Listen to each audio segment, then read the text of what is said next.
wabarakatuh. Kembali lagi bersama saya Siti Nurhalimah, mahasiswa Komunikasi Penyiaran Islam Universitas Islam Bunga Bangsa Cirebon. Kali ini saya akan menjelaskan materi mengenai memanfaatkan budaya perusahaan saat krisis. Pertama-tama yakni deskripsi pembelajaran. Pada bab ini, mahasiswa mempelajari mengenai bagaimana memanfaatkan budaya perusahaan saat krisis. Dimulai dengan mempelajari budaya perusahaan, strategi manajemen, dan bagaimana peranan public relation dalam memanfaatkan budaya perusahaan. Setelah mengikuti perkuliahan ini, diharapkan mahasiswa dan mahasiswi memiliki pengetahuan dan kemampuan, mampu menguraikan definisi dari budaya perusahaan, mampu menjelaskan budaya perusahaan dan mengetahui strategi manajemen dari budaya perusahaan, mampu menguraikan bagaimana public relation memanfaatkan budaya perusahaan. Pada saat ini perusahaan atau organisasi memiliki budaya sendiri. Dalam hal ini, perusahaan mempunyai karakteristik, nilai, dan kepercayaan agar terbentuknya visi dan misi yang sesuai dengan budaya dan diterapkan oleh pimpinan sampai dengan karyawan. Perusahaan atau organisasi adanya beberapa macam pada saat ini. Perusahaan di bidang jasa dan layanan serta didukung menggunakan teknologi yang sedang berkembang menggunakan internet. Internet pun sendiri sangat mempengaruhi perkembangan perusahaan atau organisasi agar dapat dilihat di berbagai daerah dan dikenal di berbagai negara. Internet sudah menjadi modal awal untuk membangun perusahaan atau organisasi menjadikan sebuah media industri yang salah satunya e-commerce. Beberapa perusahaan atau organisasi memiliki budaya yang bermacam-macam, bisa mempengaruhi agar pimpinan dan karyawan mematuhi.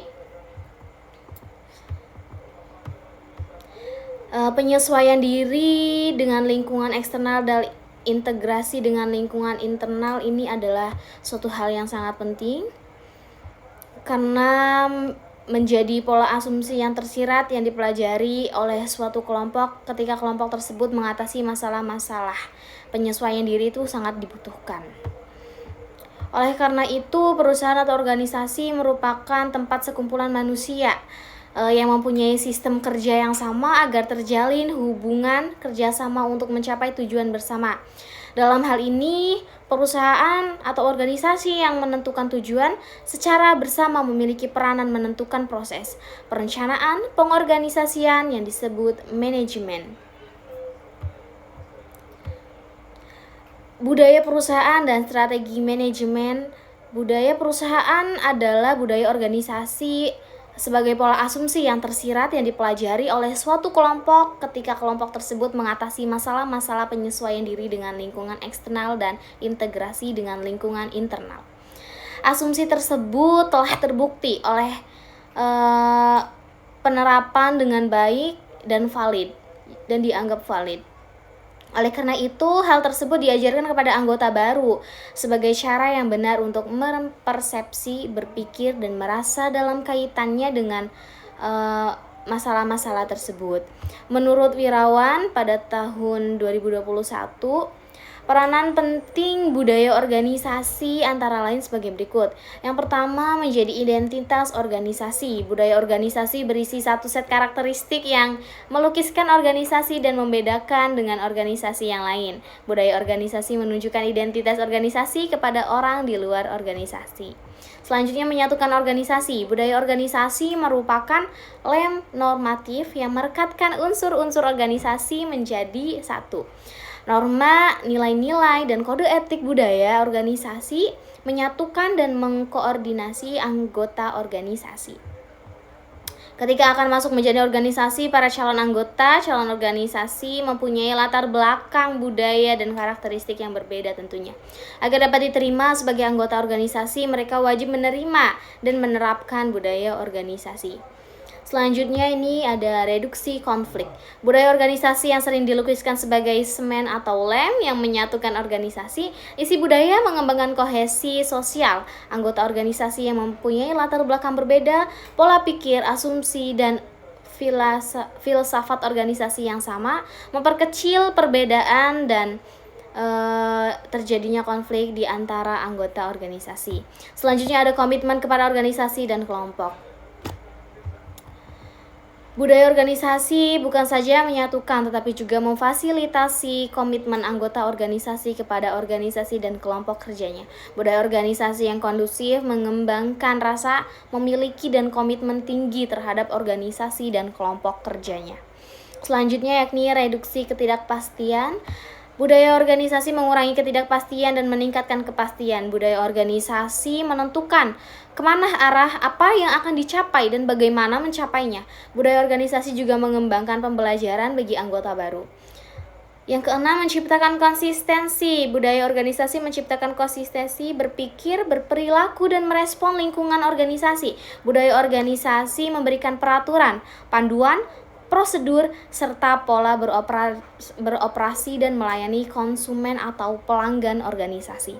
Selanjutnya yakni motivasi. Budaya organisasi merupakan kekuatan, tidak terlihat di belakang faktor-faktor organisasi yang kelihatan dan dapat diobservasi. Budaya organisasi memotivasi anggota organisasi untuk mencapai tujuan organisasi. Selanjutnya yakni kinerja organisasi. Budaya organisasi yang kondusif menciptakan kepuasan kerja, etos kerja, dan motivasi kerja karyawan. Semua faktor tersebut merupakan indikator kinerja dari karyawan agar tinggi, yang akan menghasilkan kinerja organisasi yang tinggi juga. Selanjutnya ada keselamatan kerja. Menurut penelitian Richard L. Gardner pada tahun 1999, faktor-faktor penyebab kecelakaan industri adalah budaya organisasi perusahaan. Yang terakhir, sumber keunggulan kompetitif. Budaya organisasi merupakan salah satu sumber keunggulan kompetitif. Budaya organisasi yang kuat mendorong motivasi kerja, konsistensi, efektivitas, dan efisiensi, serta menurunkan ketidakpastian yang memungkinkan kesuksesan organisasi dalam pasar dan persaingan. Maka dalam hal ini peranan perusahaan dan organisasi sangatlah penting dalam melakukan peranan kepada sejumlah orang yang termasuk di perusahaan tersebut, berupa membangun karakteristik diri perusahaan atau organisasi dan memotivasi untuk menjalankan visi misi perusahaan atau organisasi tersebut secara baik dan benar. Selanjutnya, strategi manajemen.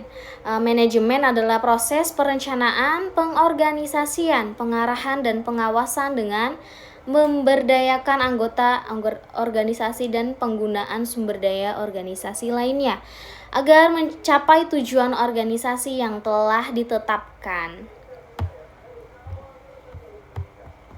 Selanjutnya ada fungsi manajemen yang terdiri dari planning atau perencanaan. Selanjutnya ada organizing atau pengorganisasian, ada actuating atau penggerakan atau pengarahan. Selanjutnya ada controlling yakni pengendalian, dan selanjutnya ada bagian manajemen. Manajemen sendiri itu sejumlah perusahaan bisnis tentunya menyatakan ada 5 tekanan pesaing dalam lingkungan perusahaan tersebut.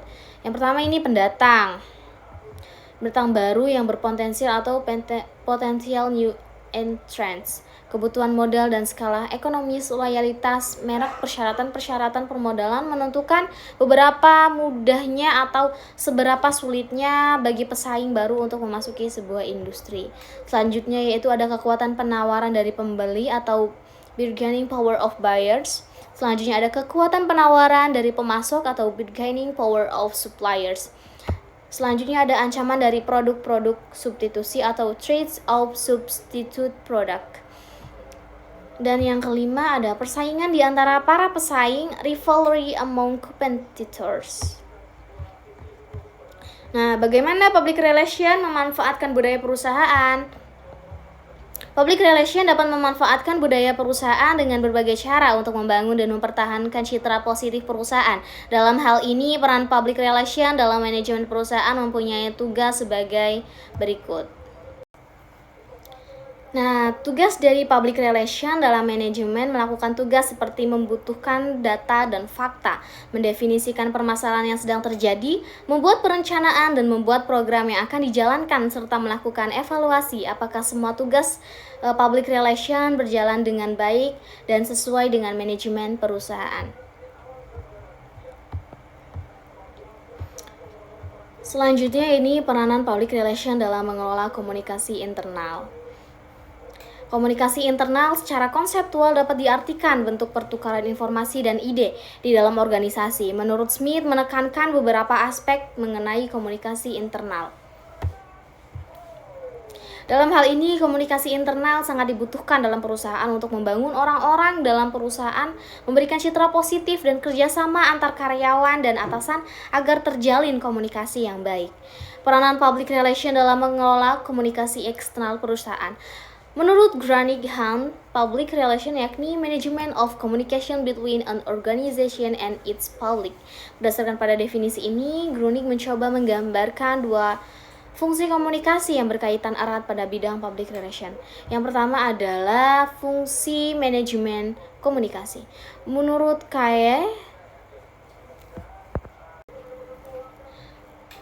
Kaye pada tahun 1994, kelahiran subdisiplin manajemen komunikasi tidak terlepas dari adanya tuntutan untuk lebih membumikan ilmu komunikasi di tataran dunia nyata.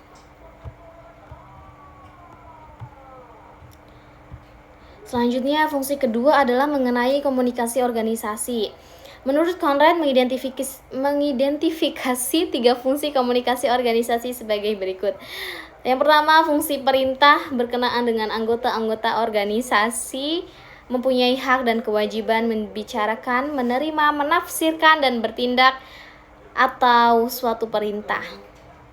Selanjutnya, fungsi relasional berkenaan dengan komunikasi memperolehkan anggota-anggota menciptakan dan mempertahankan bisnis produktif dengan hubungan personal anggota lain. Yang ketiga, fungsi manajemen ambigu berkenaan dengan pilihan dalam situasi organisasi sering dibuat dalam keadaan sangat ambigu. Budaya perusahaan merupakan seperangkat nilai inti dan praktik bersama yang mendefinisikan sebuah perusahaan, baik secara internal bersama karyawan maupun secara eksternal sebagai bagian dari citra positif perusahaan. Perusahaan merupakan tempat sekumpulan manusia yang mempunyai sistem kerja yang sama agar terjalin hubungan kerjasama untuk mencapai tujuan bersama. Dalam hal ini, perusahaan atau organisasi yang menentukan tujuan secara bersama memiliki peranan menentukan proses perencanaan pengorganisasian yang disebut manajemen. Peranan public relation dalam perusahaan sangatlah dibutuhkan untuk melaksanakan tugasnya, untuk mengatur proses manajemen serta mencari fakta dan data, mencari permasalahan yang sedang dihadapi dalam kondisi baik maupun sedang krisis, merencanakan dan merancang program perusahaan yang akan dilaksanakan dalam waktu dekat, dan mengevaluasi program yang sudah berjalan agar terhindar dari masalah yang mempengaruhi citra positif kepada publik perusahaan. Sekian materi yang dapat saya sampaikan. Wassalamualaikum warahmatullahi wabarakatuh. See you next video. Bye.